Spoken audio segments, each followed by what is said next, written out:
changing the installer default code. To do that, basically, you're going to be pressing the default one, which is 4112, and then 800 goes into installer. Now, this isn't the full installer code to do it.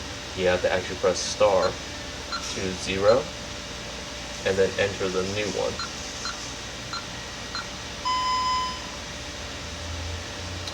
Once you do that, it'll do that double beep.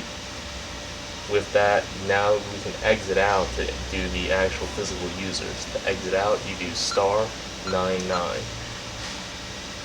you go. You get back out.